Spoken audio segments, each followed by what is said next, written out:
So this is the before of my beautiful client, Emily. This is actually not my work. She was on vacation for 2 months and had to end up having someone else touch it up because she had gone way too long without adjusting her extensions. So I'm showing you today here how I install the rows.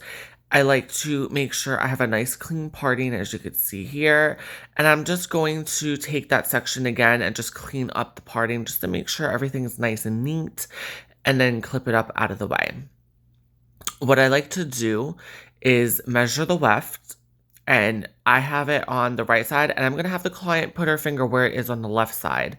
And I'm going to slice out the sections of hair that I'm going to put the beads on, so that this way I can mark how much space I need for the weft, and I don't have to worry about if I need to trim the weft or anything like that.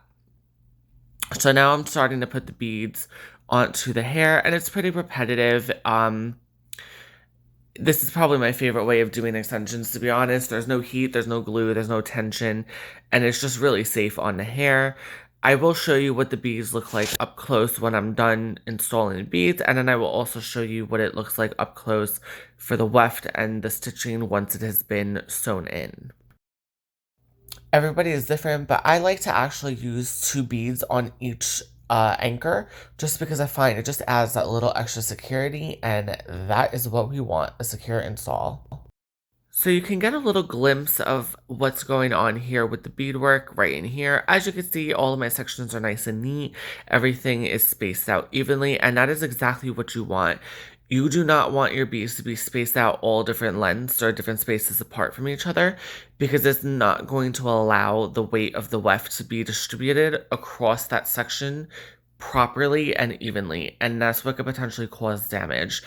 I find that slicing out these sections first, they tend to just keep things a little bit neater. And as you can see right here, this is all the beadwork. Everything is nice, neat, and tidy. I'm very OCD. I like things to, be done the right way. And I'm a firm believer, if you're going to do it right. And I'm starting off the weft. I went through the weft through that first bead, back through the weft, and now I'm just clipping the weft on with 2 clips just to keep it in place so I can properly stitch. I like to bunny loop, so I will go around the weft through the root of the section of the bead on the right side. I will then pull the thread through the loop, and I will actually wrap the thread around a few times before I pull it through. I just find it keeps things really secure. This is actually her 4th row, just so that you guys know. I just didn't feel like recording the whole process because it's very repetitive. But you can get the idea on, how it's done properly and that type of thing. So I am just making sure that everything is nice and, stitched properly and secure. I actually ran out of thread here.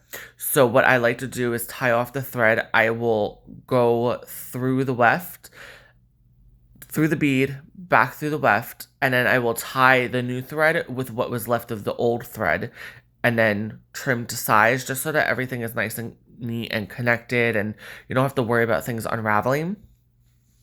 Usually I rethread for every row, but I literally thought I had a long enough piece, and it was just short, probably about like 4 inches of the weft. So it is what it is. You just go back in, you use another piece, and I just continue on until the other side.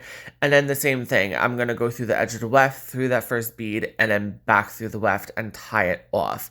And I usually go around the edges a few times just to make sure they're nice and secure and nothing's going to lift up or come up. As you can see here, I like to then go back through on the side I started off. And I'm going to go through that weft, through that bead again, and back through the weft, and just pull it flat going toward her face. And I find that just doing these little things, it just makes the install last a lot better. She went a good 3 months before needing it completely redone. And this is all the stitch work. Everything's nice and neat. I did not color the roots though. And then this is the before and after. We are living for it. We did trim the extensions a little bit, but we're loving the length. Tell me what you